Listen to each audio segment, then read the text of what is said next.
नमस्कार। आज के YouTube सेशन में हम लेंगे एक बहुत ही महत्वपूर्ण एक्ट जो उत्तर प्रदेश का एक ऐसा एक्ट है जिसके अनुसार बहुत सारे गैंगस्टर्स पर बड़ी कार्रवाइयाँ हुई हैं, उनकी संपत्तियाँ जब्त की गई हैं। आइए चलते हैं, देखते हैं। ये है Uttar Pradesh gangster and anti social activities prevention act. इसको बनाया गया था 1986 में।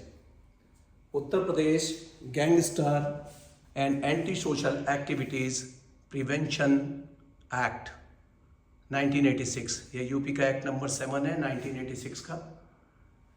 यूपी लेजिस्लेचर से पास हुआ और इसका जो उद्देश्य दिया हुआ है, इसमें दिया है कि to make special provisions for the prevention of and for coping with gangsters and anti-social activities and for matters connected therewith or incidental thereto। तो ये नकेल डालने के लिए ऐसे अपराधियों पर जो गैंग बनाकर कार्रवाई करते हैं, उनके लिए इस एक्ट को लाया गया। और इस एक्ट की आप विशेषताएं देखेंगे, इसके बारे में कौन कौन से ऐसे अपराध हैं जो इसकी परिधि में आते हैं, कौन से ऐसे अपराध हैं जिनमें ये कवर नहीं होगा, इसके बारे में आज इसमें हम चर्चा करेंगे। तो ये हमारा हो गया Uttar Pradesh gangster and anti social activities prevention act 1986। इसका जो एंटी सोशल एक्टिविटीज़ में कौन कौन सी एक्टिविटीज़ आएंगी, किस किस एक्ट को इसमें कवर किया गया है, इसमें हम सब पे चर्चा करेंगे। देखिए, इसमें एक्ट को कहा गया है, इसका नाम दिया गया है the Uttar Pradesh gangster and anti social activities prevention act. जहाँ भी कोड शब्द प्रयोग होगा वो सीआरपीसी के लिए किया गया है। जहाँ एक्ट का प्रयोग किया गया है, एक्ट का मतलब है कि यूपी गैंगस्टर एक्ट। इसमें देखिए अब कौन कौन से इसमें ऑफेंसेस दिए गए हैं। ये कैटेगरी है ऑफेंसेस की। अध्याय 16 जो बॉडी ऑफेंसेस से संबंधित है, चैप्टर 17 अध्याय 17 और अध्याय 22। ये आईपीसी के ऐसे चैप्टर्स हैं जिनके अपराध इसमें शामिल किए गए हैं। तो अब ये देख लीजिए कि जो अन्य चैप्टर हैं उसके अपराध इसमें शामिल नहीं हैं। यद्यपि इसमें आप देखेंगे कि कुछ ऐसे ऑफेंसेस जैसे इलेक्शन ऑफेंसेस हैं, इसका लिए चैप्टर अलग है आईपीसी में, लेकिन उसके लिए इन्होंने विशेष इसमें दे दिया गया है कि जो इलेक्शन ऑफेंसेस हैं वो भी कवर होंगे। तो इसमें सबसे पहला ऑफेंसेस जो भी हैं, जो अध्याय 16, 17 और 22 के जो आईपीसी के अपराध हैं वो सभी शामिल होंगे। दूसरे नंबर पर होंगे जो डिस्टिलिंग और मैन्युफैक्चरिंग ऑफ स्टोरिंग और ट्रांसपोर्टिंग और इंपोर्टिंग और एक्सपोर्टिंग और सेलिंग और डिस्ट्रीब्यूटिंग एनी लिकर, शराब से संबंधित जितने भी मामले हैं जो एक्साइज एक्ट में, जो यूपी एक्साइज एक्ट 1910 या एनडीपीएस 1985 में कवर होते हैं, वो अपराध आएंगे। तीसरे नंबर पर आ जाएगा ऑक्यूपाइंग और taking possession of immovable property, जो जमीन जायदाद पर कब्जा करते हैं और कुछ फॉल्स क्लेम करते हैं, इमूवेबल प्रॉपर्टी को अपना बताते हैं, यानी जो भूमाफिया हैं उनको नकेल कसने के लिए ये सभी ऑफेंसेस उसमें कवर किए गए हैं। नंबर 4 पर है प्रिवेंटिंग और attempting to prevent any public servant और any witness from discharging his lawful duty.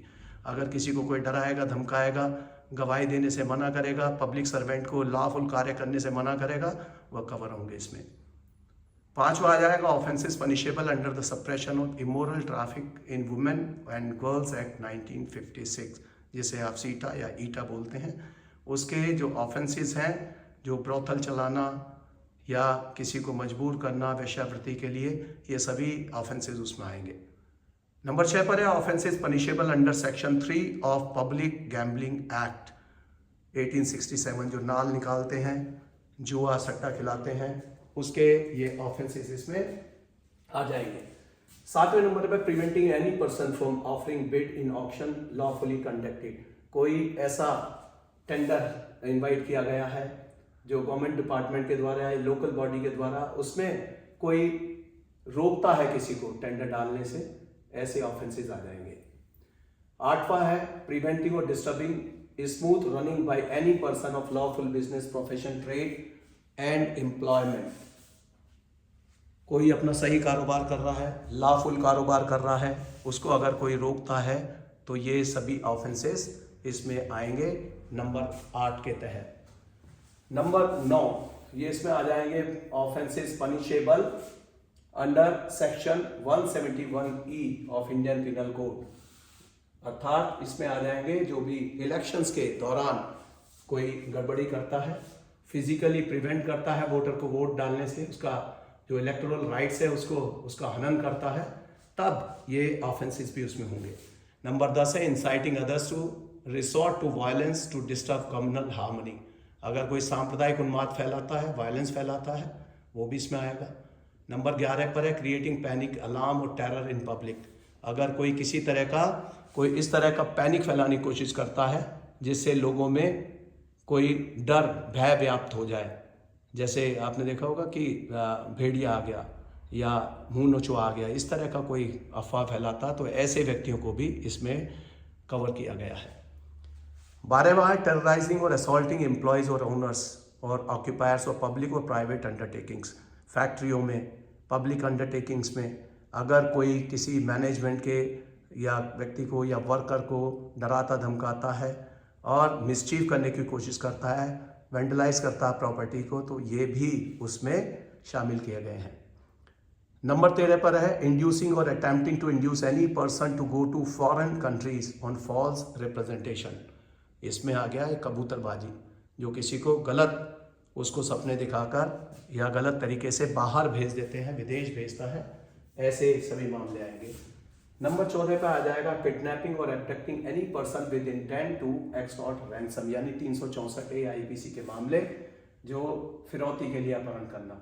और नंबर 15 पर है कि डाइवर्टिंग और अदरवाइज प्रिवेंटिंग एनी एयरक्राफ्ट और पब्लिक ट्रांसपोर्ट व्हीकल। इसमें चाहे बस हो, एयरक्राफ्ट हो, पब्लिक ट्रांसपोर्ट हो, अगर उसका कोई रूट ज़बरदस्ती चेंज करने की कोशिश करता है तो इस तरह के ये 15 प्रकार के अपराध इसमें शामिल किए गए हैं जो समाज विरोधी क्रियाकलाप और ये गैंगस्टर की परिभाषा के अंतर्गत आएंगे। गैंगस्टर में देखिए कि गैंगस्टर है क्या। अब हम गैंगस्टर की परिभाषा को देखते हैं। गैंगस्टर है कौन? गैंगस्टर मीन्स ए मेंबर और ए लीडर और ऑर्गेनाइजर। क्या कौन कौन हो सकता है इसमें? मेंबर, उसका सदस्य हो सकता है, लीडर हो सकता है, उसका ग्रुप का जो भी गैंग का लीडर है, नेता है, वो हो जाएगा।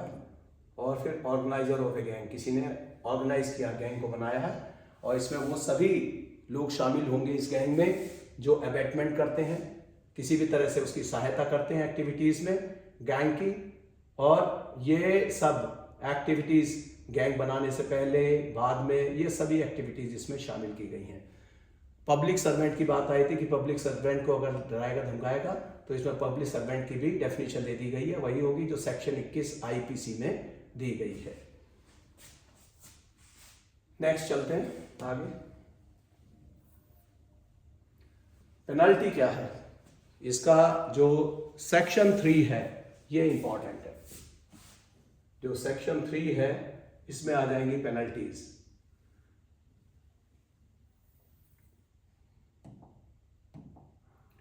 Penalty, gangster shell be punished. देखिए शब्द इस्तेमाल हुआ शैल बी पनिश्ड, यानी उसको मिलेगा ही इतना imprisonment of either description for a term which shell not be less then 2 years।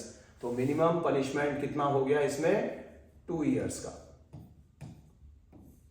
And which में एक्सटेंड अप टू 10 years, और मैक्सिमम कितना हो जाएगा? 10 वर्ष की सजा। इसमें 2 साल का कम से कम, 10 साल का ज्यादा से ज्यादा, और 5,000 रुपए का जुर्माना। आगे दिया provided that a gangster who commits an offence against the person of a public servant और the person of a member of a family of a public servant shall be punished with imprisonment either a description of a term which shall not be less than 3 years। अगर वही अपराध public servant के विरुद्ध करता है तो minimum अपराध की जो सजा है वो है इसमें 3 वर्ष। ये किस मामले में है? पब्लिक सर्वेंट के मामले में है। पब्लिक सर्वेंट के मामले में ये सजा जो बढ़कर हो जाएगी, मिनिमम यहाँ 2 वर्ष थी और यहाँ हो जाएगी 3 वर्ष। And with fine which shell not be less then 5,000। तो ये मिनिमम पनिशमेंट इसमें 1 साल और बढ़ा हुआ है। नेक्स्ट है whoever being a public servant renders any legal help। अब अगर कोई पब्लिक सर्वेंट है वो मदद करता है किसी अपराधी की जो गैंगस्टर है, तो उसके लिए क्या दिया गया है? जैसे उसमें क्या क्या एक्टिविटीज दे दी गई हैं, इलीगल हेल्प करता है, सपोर्ट करता है या एब्सटेन करता है, कोई कार्रवाई करने से रुकता है, और carry out the directions of any court or of his superior officers in this respect shall be punished with imprisonment of either description for a term which may extend to 10 years but shall not be less than 3 years। अब ऐसे public servant की सजा कितनी होगी? ये 10 वर्ष तक हो जाएगी। उसकी सजा भी मैक्सिमम हो जाएगी 10 वर्ष और मिनिमम हो जाएगी 3 वर्ष। इतनी सजा उसको मिलेगी। उसके बाद इसके स्पेशल कोर्ट्स के प्रावधान हैं। सेक्शन 4 में स्पेशल रूल्स दिए गए हैं एविडेंस के।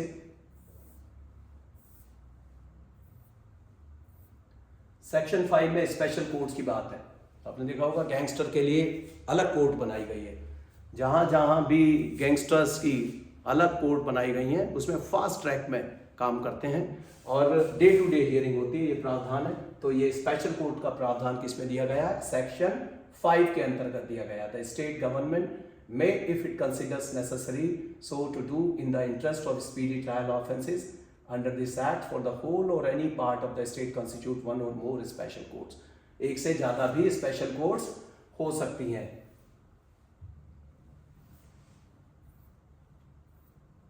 नेक्स्ट आ जाता है power of special court with respect to other offences. Public prosecutor भी इसके लिए अलग होंगे। Procedure and powers of special courts इसका ये दिया हुआ है, एक्ट के अंदर ही दिया गया है। इसका जो सेक्शन 14 है इसको बहुत ही ये महत्वपूर्ण सेक्शन है। जो सबसे ज्यादा चर्चित जो सेक्शन है वो है सेक्शन 14।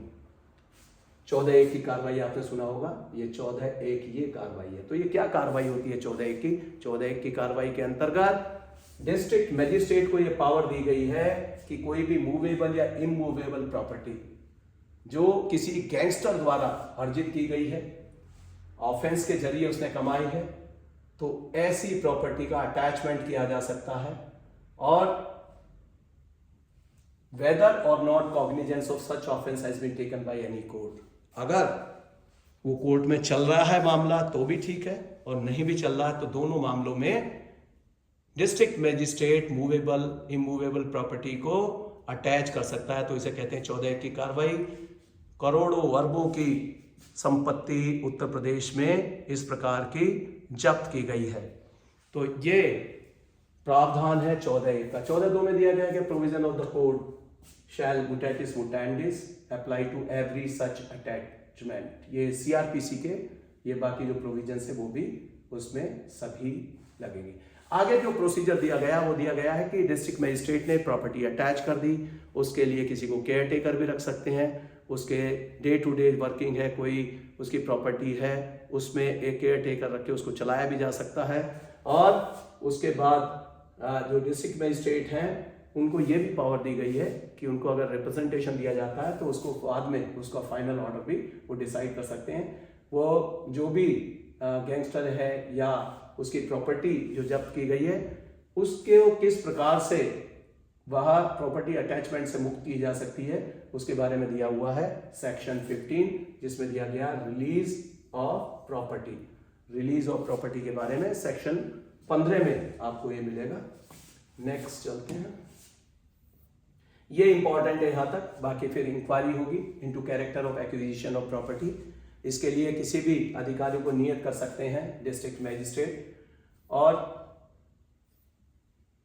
ये 167 के जो प्रावधान है यानी कि जो रिमांड के प्रावधान है उनके बारे में भी इसमें दिया हुआ है कि 167 of the code shall apply in relation to case involving in offence punishable under this act.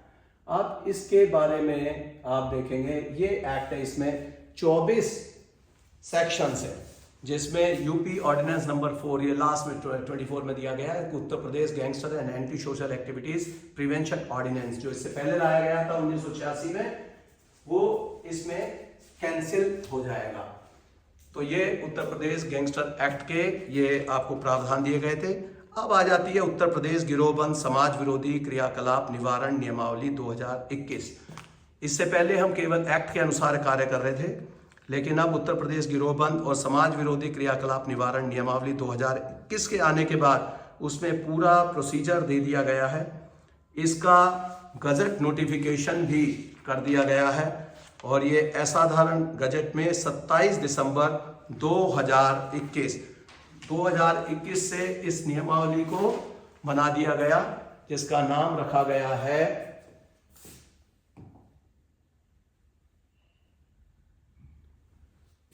Uttar Pradesh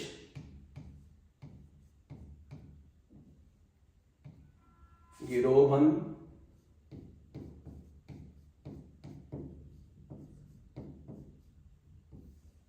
और समाज विरोधी क्रियाकलाप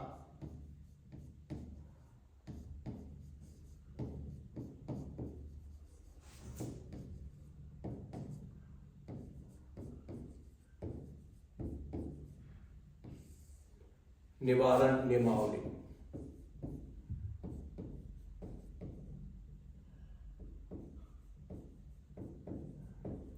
ये वर्ष 2021 से प्रवृत्त की गई है और उत्तर प्रदेश गिरोहबंद समाज विरोधी क्रियाकलाप नियमावली में ये दे दिया गया है कि गैंग चार्ट कौन बनाएगा, थाना प्रभारी को दिया गया।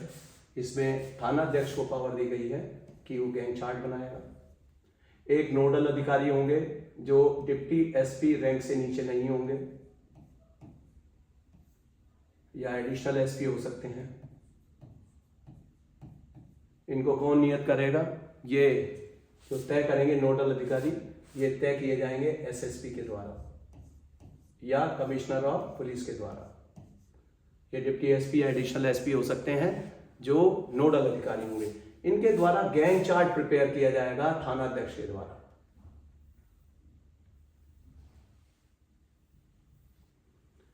थाना अध्यक्ष गैंग चार्ट तैयार करेंगे।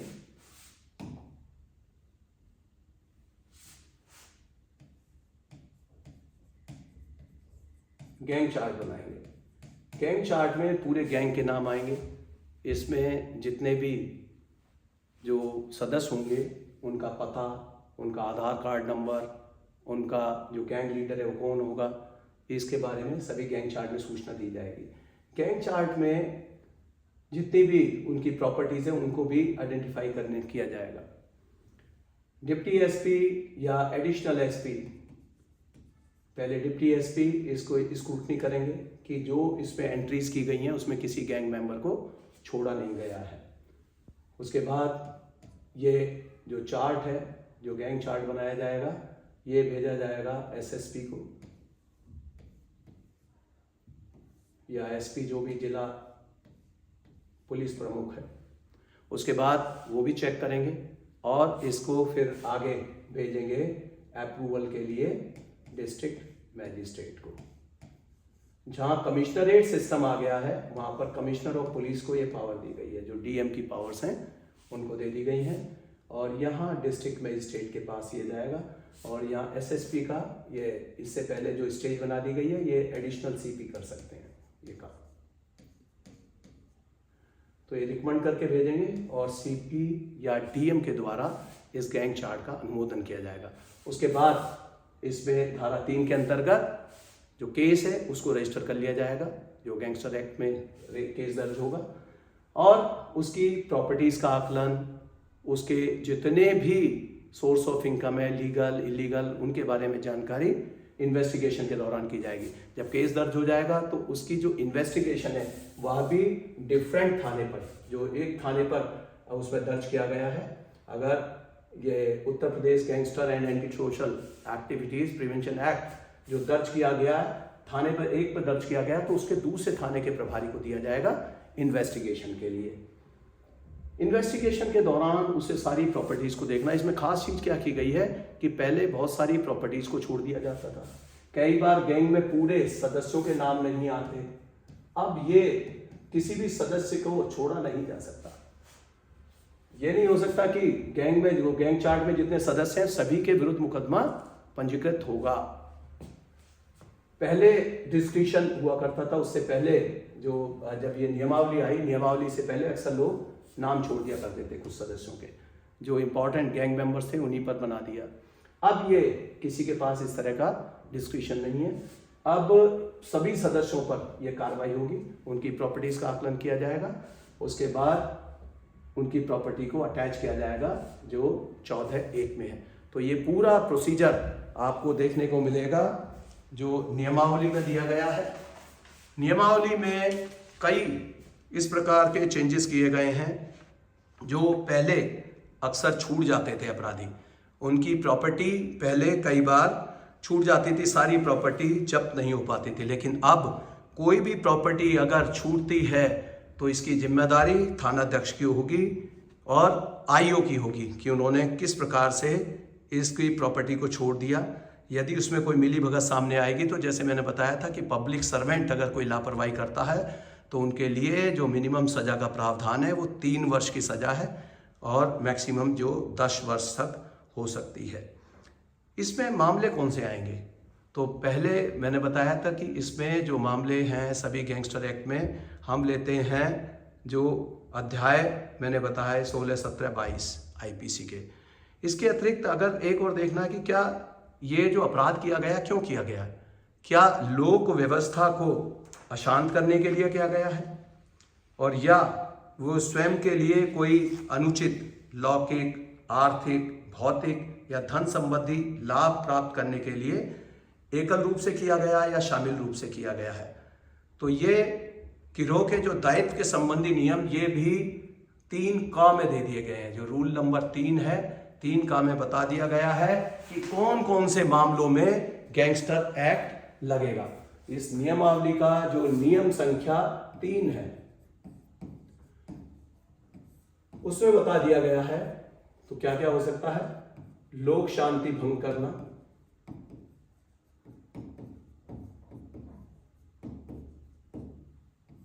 पब्लिक पीस, पब्लिक ऑर्डर, लोक व्यवस्था भंग करना। तो जो पब्लिक ऑर्डर है अगर उसको ध्वस्त करने की कोशिश करेंगे या किया तो गैंगस्टर एक्ट लग जाएगा। जैसे मामलों में, पब्लिक ऑर्डर के मामलों में हम एनएसए में भी प्रिवेंटिव डिटेंशन करते हैं, उसमें भी इसी प्रकार। तो एनएसए क्या है? एनएसए है प्रिवेंटिव डिटेंशन है,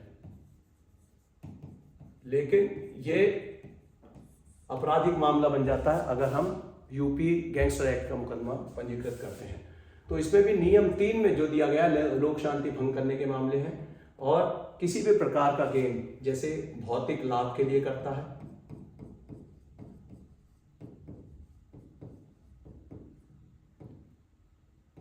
कोई आर्थिक लाभ के लिए करता है या हो सकता है लौकिक लाभ। तो शब्द क्या इस्तेमाल किए गए हैं? जो फिजिकल या कोई इकोनॉमिक गेन के लिए या पेक्यूनियरी गेन के लिए या टेम्पोरल गेन के लिए, तो ये शब्द इसमें इस्तेमाल किए गए हैं। तो ऐसे सभी मामलों में गैंगस्टर एक्ट लगाया जाएगा। ये अब परिभाषित कर दिया गया है।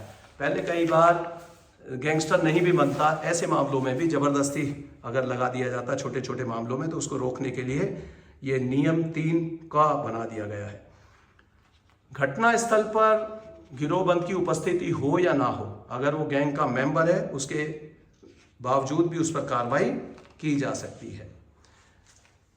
इसमें एक अध्याय 3 बनाया गया है जो अपराध उत्तर प्रदेश गिरोहबंद और समाज विरोधी क्रियाकलाप नियमावली 1/2021 की, इसका अध्याय 3 ये महत्वपूर्ण है। इसमें सभी सामान्य नियम दे दिए गए हैं कि प्रभारी या थाना अध्यक्ष या निरीक्षक, ये कैसे उसको बनाएंगे गैंग चार्ट को। गिरोह का चार्ट बनाने के लिए उसके विस्तृत जो क्रियाकलाप हैं उसको लिखेंगे और उसके बाद इसमें अपर पुलिस अधीक्षक नोडल अधिकारी की स्पष्ट संस्तुति के बाद में फिर वो जिला प्रमुख को जाएगा। जिला प्रमुख देखेंगे गिरोह का चार्ट को और उसके बाद में इसमें एक और प्रावधान दिया गया है जो बहुत ही महत्वपूर्ण है। ये नया प्रावधान जो दिया गया है, इसमें दिया गया है कि संयुक्त बैठक होनी आवश्यक है। संयुक्त बैठक में कौन कौन होंगे?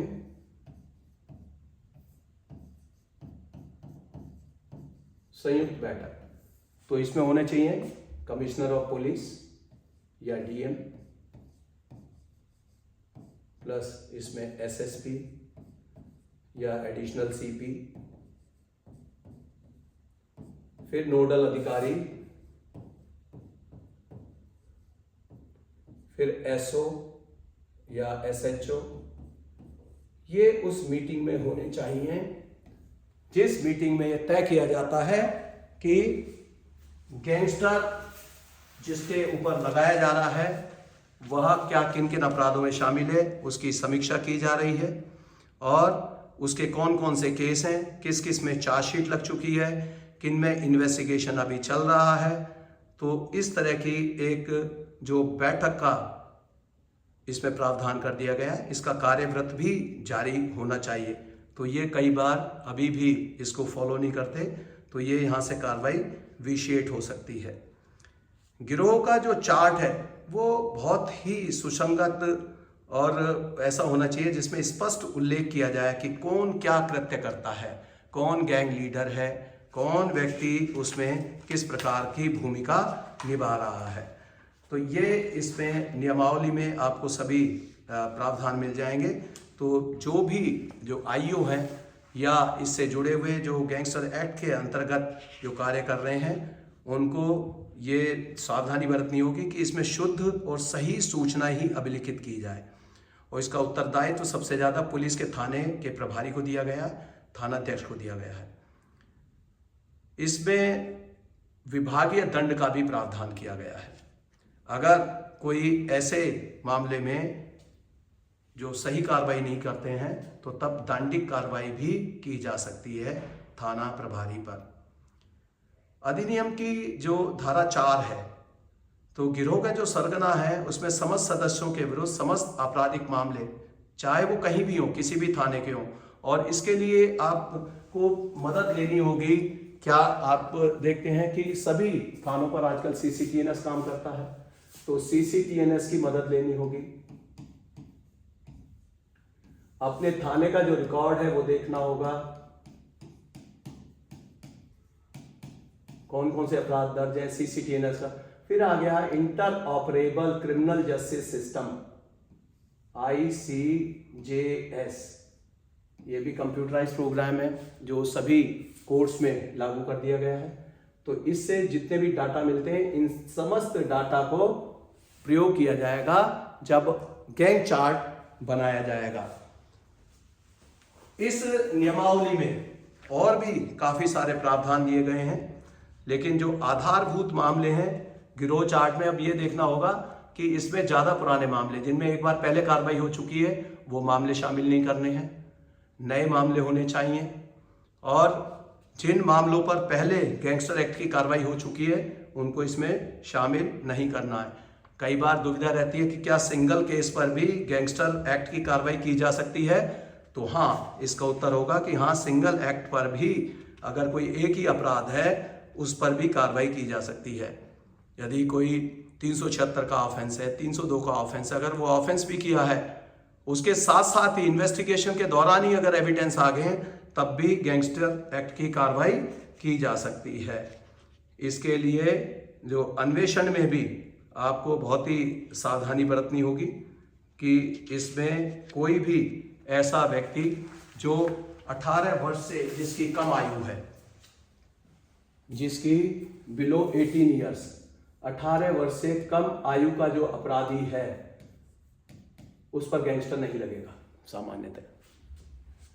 16 से 18 वर्ष, जैसा जुवेनाइल जस्टिस एक्ट में जो प्रावधान किए गए हैं, जो चेंजेस किए गए हैं, 16 से 18 वर्ष के मध्य अगर किसी ने अपराध किया है, कैसा संगीन अपराध, जैसे 302 हो गया, 376D हो गया, बलात्कार का सामूहिक, इस प्रकार के जो मामले हैं उनमें गैंगस्टर पर विचार किया जा सकता है। लेकिन सामान्यतः 18 वर्ष से कम आयु के व्यक्ति पर गैंगस्टर एक्ट की कार्रवाई नहीं की जाएगी। तो ये गैंगस्टर्स में आपको काफ़ी सारे और भी इसमें जो नियमावली में प्रावधान है उनका ध्यान रखना होगा कि इस नियमावली के अनुसार ही आगे कार्रवाई की जाए, और इसमें विस्तार से ये सब बता दिया गया है। सभी रूल्स इसके बहुत ही व्यापक हैं। इसके काफ़ी सारे आपको देखेंगे कि इसके प्रारूप भी तय कर दिए गए हैं कि गैंग चार्ट का क्या प्रारूप होगा, समन जारी होगा तो उसका क्या प्रारूप होगा, जमानत के लिए अगर प्रार्थना पत्र आता है अपराधी के द्वारा उस समय भी क्या प्रोसीजर अपनाया जाएगा। एक और ख़ास बात इसमें की गई है कि इसमें इंटरिम बेल, जो अंतरिम बेल है, उसको समाप्त कर दिया गया है। इसमें जो नियम 35 है वो कहता है कि नियम 35 के अनुसार कोई भी अपराधी जब इसमें जमानत के लिए एप्लीकेशन देता है तो नियम 35 कहता है कि उसमें अंतरिम जमानत नहीं दी जाएगी।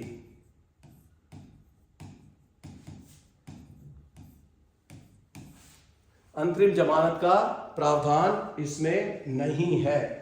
तो ये नियम 35 में इसका प्रावधान कर दिया गया है।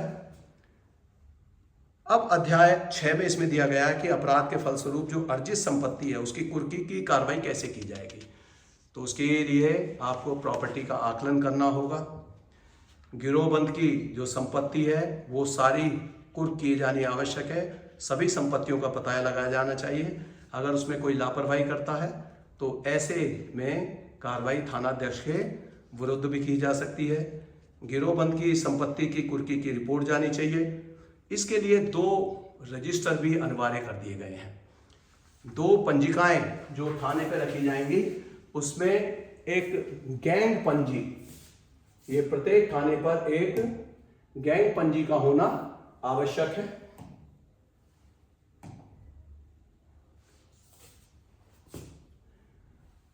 गैंग पंजी, इसका गैंग रजिस्टर।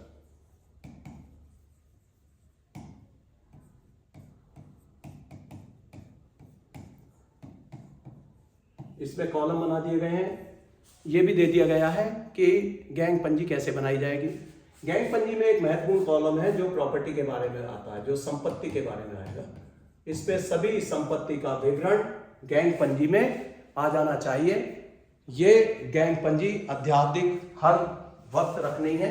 जब भी गैंग चार्ट बनाया जाएगा तभी से लेकर, और इसमें गैंग पंजी को अपडेट करते रहना है। जैसे जैसे कार्रवाइयाँ होती जाएंगी गैंग पंजी में लिखते जाएंगे। अगर संपत्ति कुर्क हो गई है, डीएम को प्रत्यावेदन कैसे दिया जाएगा? अधिवक्ता के माध्यम से अभ्यावेदन किया जाएगा। बंद कमरे में कार्रवाई होगी। इसके बारे में विस्तार से इसमें बता दिया गया है। नोटिस कैसे तामील किया जाएगा? अभ्यावेदन जो किया गया उसकी सुनवाई कैसे की जाएगी? साक्षी कौन कौन हो सकते हैं? साक्षियों को किस प्रकार से उसमें पेश किया जाना है? ये समस्त प्रावधान अध्याय 6 में नियमावली में दे दिए गए हैं। अध्याय 7 में दिया गया जो नियम 54 है, ये भी महत्वपूर्ण है कि गिरोह पंजी और इसमें जो ICJS जो मैंने बताया, inter operable criminal justice system का पोर्टल, इसके अभिलेखों का प्रकाशन प्रत्येक पुलिस थाने में इस नियमावली के प्रपत्र 2 में जो दिए गए हैं। गिरोह पंजी जो रखी जाएगी उसमें पुलिस थाने में जो क्रियाशील समस्त गिरोहबंद विवरण हैं वो उसमें दर्ज किए जाएंगे। और इसमें ICJS में जो ICJS में होगा, इसमें रियल टाइम फीडिंग की जाएगी। ICJS में रियल टाइम फीडिंग करने का प्रावधान दिया गया है।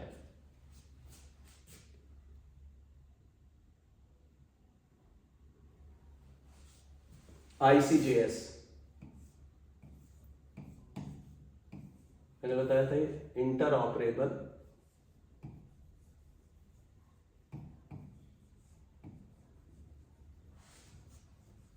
Criminal justice system.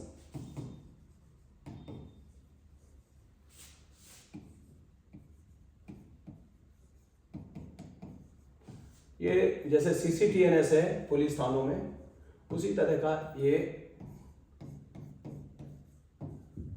ICGS बनाया गया है। इसमें सभी डेट्स, कौन सा केस कब लगा हुआ है, ये तमाम चीज़ें उसमें आपको देखने को मिलेंगी, जो inter operable criminal justice system है। तो ICGS में इसमें क्या होनी चाहिए, रियल टाइम फीडिंग, और रियल टाइम फीडिंग होगी, यानी साथ के साथ फीडिंग करनी है, डाटा फीडिंग साथ साथ होगी। तो ये सभी महत्वपूर्ण प्रावधान जो दिए गए हैं, ये नियमावली के अंतर्गत आपको सभी पूरे मिलेंगे। इसके जितने भी आपके जो प्रारूप हैं वो भी इसमें दे दिए गए हैं। विचारण केस का कैसे होगा, स्थानीय जेल में सुनवाई कैसे होगी, वीडियो कॉन्फ्रेंस के माध्यम से कार्रवाई इसमें अलाउ कर दी गई है। साक्ष्य के अभाव में मामले का निस्तारण नहीं हो सकता, क्योंकि ये गवर्नमेंट के द्वारा, ये सरकारी कर्मचारियों के द्वारा मुकदमा दर्ज कराया जाता है। तो इस तरह से इसमें एक नियम 56 है जो बहुत ही महत्वपूर्ण है कि अधिनियम के अधीन जितने भी मामले हैं उसका निस्तारण साक्ष्य के अभाव में नहीं किया जाएगा। अगर कोई इसमें पक्षद्रोही होता है तो उसमें समस्त प्रक्रियाओं को इस्तेमाल किया जाएगा। अब किसी ने पहले गवाही, मान लिया कोई पब्लिक सर्वेंट है, गवाही के लिए बुलाया, उसको समन जारी हुआ, समन पर वो टर्न अप नहीं होता तो इसके लिए BW जारी कर दिया जाएगा। BW के बाद NBW भी जारी किया जा सकता है और आगे भी कार्रवाइयाँ की जा सकती हैं। तो इसलिए इसमें कोई गुंजाइश नहीं है, सभी प्रपीड़क जो कार्रवाइयाँ हैं वो भी की जाएंगी, लेकिन केस को इसमें अंतिम मुकाम तक पहुंचाना है। आगे जो इसमें कार्रवाइयाँ हैं वो विचारण के संबंध में साधारण नियम जो दिए गए हैं, उसमें जिला मजिस्ट्रेट का जो अनुमोदन है, उसका जो प्रमाणित प्रतिलिपियाँ हैं वो भी प्राथमिक साक्ष्य के रूप में होगी। इसमें ये नहीं कि जिलाधिकारी को वहाँ पर पेश होने के लिए जाना है या उसमें जो एविडेंस के लिए जा रहे हैं, इसकी कोई आवश्यकता नहीं है। जो उनके हस्ताक्षरित जो डॉक्यूमेंट्स हैं वही उसमें लिए जाएंगे। अध्याय 9 में पीड़ित, साक्षी और विशेष न्यायाधीश के बारे में दिया गया है कि इसमें डे टू डे हियरिंग होनी है, दिन प्रतिदिन सुनवाई होना आवश्यक है।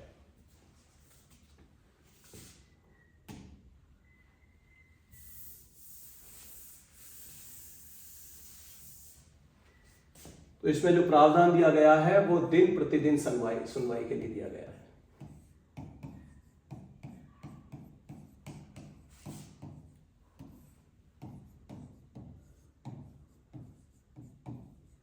जिस तरह से आप देखते हैं जो सेशन ट्रायल होते हैं, सेशन ट्रायल में डे टू डे हियरिंग होती है, या फास्ट ट्रैक कोर्ट में जैसे, उसी प्रकार की इसमें दिन प्रतिदिन की जो कार्रवाइयां हैं वो लगातार चलेंगी, जिससे कि इसका शीघ्र निस्तारण किया जा सके। ऐसे मामलों का पर्यवेक्षण होना आवश्यक है। तो इस अधिनियम के तहत जो भी कार्रवाई की जाएगी उसके लिए एक जिला स्तरीय पर्यवेक्षण समिति बनी है, एक इसमें मंडल स्तर पर पर्यवेक्षण समिति बनी है,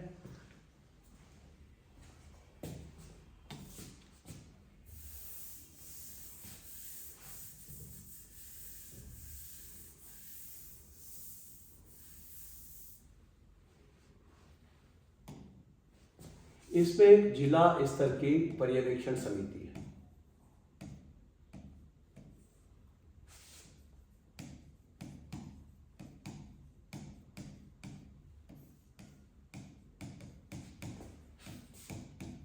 तो जिला पर्यवेक्षण समिति में इसमें कौन कौन रहेंगे, जिलाधिकारी रहेंगे या CP रहेंगे, SP या SSP रहेंगे, या additional DCP, additional CP, nodal अधिकारी रहेंगे। इसमें जो जॉइंट डायरेक्टर हैं प्रोसिक्यूशन के, उनको भी रखा गया है। लीड बैंक के, इसमें बैंक के भी प्रतिनिधि रहेंगे।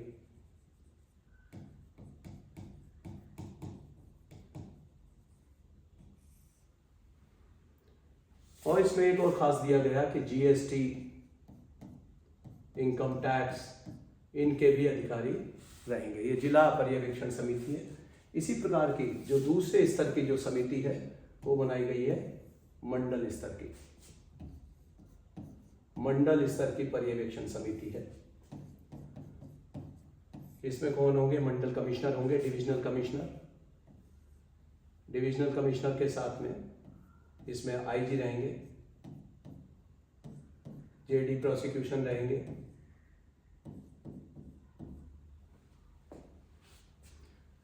इसमें जो प्रोसिक्यूटर हैं, स्पेशल प्रोसिक्यूटर, वो भी रहेंगे जो उस केस का प्रोसिक्यूशन कर रहे हैं।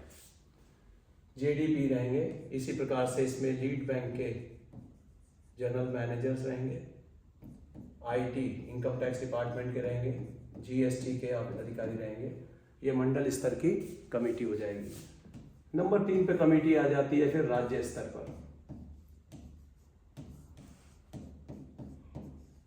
राज्य स्तर की जो कमेटी है, it will be headed by ACS home.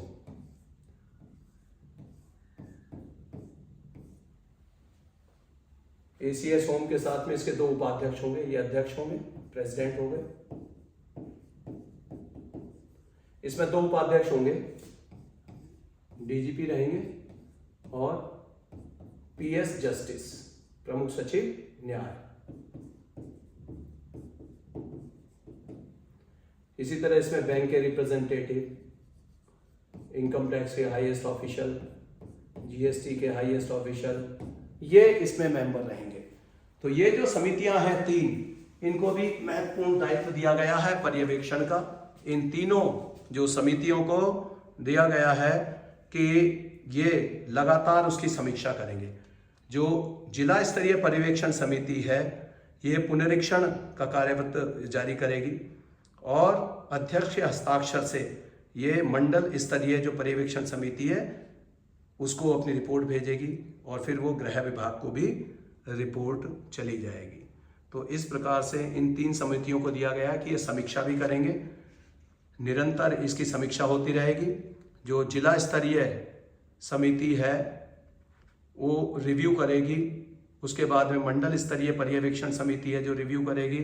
और इसका समय दिया गया है कि जितने भी धारा 14 के अधीन कार्रवाइयाँ की गई हैं उन पर विशेष ये निगाह रखेगी।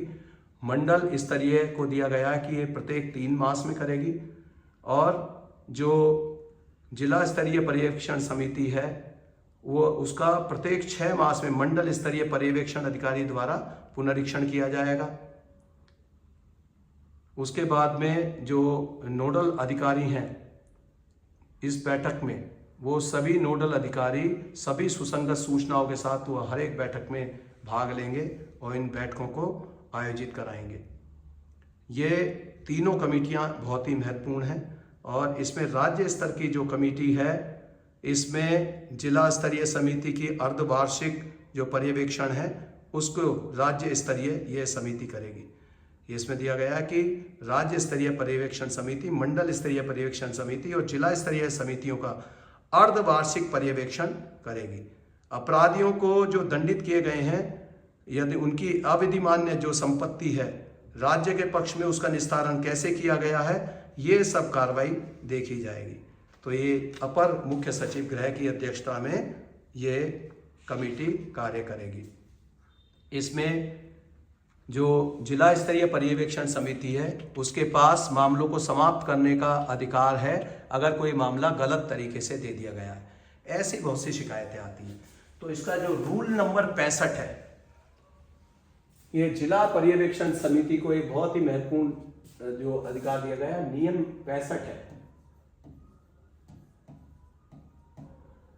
अगर कोई ये शिकायत प्राप्त होती है कि किसी पर गलत गैंगस्टर एक्ट लगा दिया गया है, वो गैंगस्टर की परिभाषा में नहीं आता, या कोई और किसी मनगढ़ंत तरीके से कोई गलत मुकदमा पंजीकृत कर दिया गया तो नियम 65 के तहत जिला पर्यवेक्षण समिति को ये पावर दी गई है कि वो जांच करेंगे और यदि वो केस गलत तरीके से योजित किया जा रहा तो उसको रोक देंगे। तो ये जिला पर्यवेक्षण समिति के कार्य क्षेत्र में ये काम दिया गया है। तो ये बहुत ही महत्वपूर्ण ये उसको पावर दी गई है जो नियम 65 के तहत दिया गई है। तो इसका भी प्रयोग जनता के लोग कर सकते हैं अगर किसी को लगता है कि गलत तरीके से किसी को फंसाया जा रहा है। इसमें प्रशिक्षण की भी कार्रवाई की गई है क्योंकि ये जो नियमावली है नई बनी है, इसलिए इसमें प्रशिक्षण की भी आवश्यकता होगी। गिरोह के जो चार्ट है उसका प्रारूप संख्या 1 दिया गया है और इस गिरोह के चार्ट में दिया गया है कि नियमावली के अनुसार नियम 18 के अनुसार सबसे ऊपर आएगा गिरोह सरगना का नाम, उसका पुत्र पुत्री, पता, गांव, मोहल्ला, पुलिस थाना, उसके केसेस, आपराधिक मामले, वो जेल में है, बाहर है, गिरोह की सक्रियता क्या है, तो ये सभी, क्या उसने कोई जमानत के प्रावधानों का दुरुपयोग किया, तो ये सभी चीज़ें आएंगी। गिरोह चार्ट में जब अनुमोदन किया जाएगा तो इसमें बहुत ही महत्वपूर्ण नोट लिखने हैं। नोडल अधिकारी लिखेंगे कि मैंने गिरोह चार्ट और संलग्न प्रपत्रों का सम्यक परिशीलन कर लिया है और मेरा पूर्ण समाधान हो गया है कि इस मामले में उल्लिखित समस्त विवरण सही है। उत्तर प्रदेश गिरोहबंद और समाज विरोधी क्रियाकलाप निवारण अधिनियम 1986 के अधीन कार्रवाई किया जाने का संतोषजनक आधार है, अतः मैं ये इस गिरोह चार्ट को अनुमोदनार्थ अग्रसारित करता हूं। तो ये नोडल अधिकारी लिखेंगे। उसके बाद ये जाता है पुलिस उपायुक्त या वरिष्ठ पुलिस अधीक्षक या पुलिस अधीक्षक के पास और वहां वो गिरोह चार्ट के लिए लिखेंगे कि मैंने साक्ष्यों का सम्यक परिशीलन कर लिया है और उत्तर प्रदेश गिरोहबंद और समाज विरोधी क्रियाकलाप निवारण अधिनियम 1986 के अधीन कार्रवाई किए जाने के पर्याप्त आधार हैं, इसलिए मैं उसे अपनी संस्तुति के सहित अग्रसारित करता हूं। उसके बाद अंत में जो फाइनल ऑर्डर जारी होगा वो पुलिस आयुक्त या जिला मजिस्ट्रेट के द्वारा जारी होगा कि मैंने गिरोह चार्ट के साथ संलग्न सभी साक्ष्यों के आलोक में गिरोह चार्ट संलग्न प्रपत्रों का सम्यक परिशीलन कर लिया है। उत्तर प्रदेश गिरोहबंद और समाज विरोधी क्रियाकलाप निवारण अधिनियम 1986 के अधीन कार्रवाई किए जाने का संतोषजनक आधार है, तदनुसार गिरोह चार्ट अनुमोदित किया जाता है। इसी प्रकार से गिरोह पंजी का प्रपत्र मैंने बताया प्रपत्र संख्या 2 पे दिया गया है, जिसमें गैंग रजिस्टर कैसे रखा जाएगा थाने पर उसके बारे में दिया गया है। फिर प्रपत्र संख्या 3 भी इसके साथ लगा हुआ है, जिसमें बताया गया कि उसका आपराधिक इतिहास किस प्रकार से रखा जाएगा। प्रपत्र संख्या 4 में संपत्ति के बारे में दिया गया है और इसी प्रकार से इसमें बहुत सारे प्रपत्र दिए गए हैं जो इस नियमावली के साथ आपको मिल जाएंगे। 5 में धारा 14 का जो रजिस्टर है उसके बारे में प्रारूप दिया गया है। उसके बाद नोटिस कैसा होगा, साक्षियों को बुलाने के लिए नोटिस का प्रपत्र किस प्रकार का होगा, पक्षकारों को लाने का कैसा होगा, ये सब अलग अलग दिए गए हैं।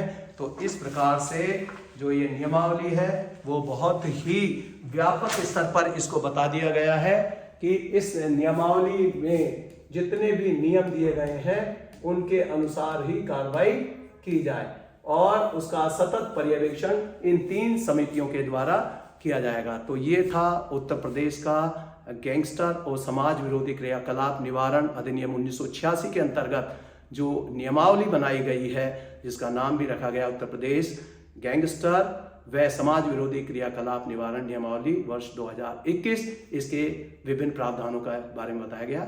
अगले चैप्टर में हम बताएंगे यूपी का जो गुंडा एक्ट है उसके बारे में और अन्य जो प्रिवेंटिव कार्रवाइयाँ किस प्रकार से की जाती हैं, जैसे NSA की कार्रवाई है, प्रिवेंटिव डिटेंशन कैसे किया जाता है। तो इस प्रकार की लॉ से जुड़ी आप जानकारियों के लिए जुड़े रहिए लॉ प्रेम प्रकाश से। धन्यवाद। जय हिंद।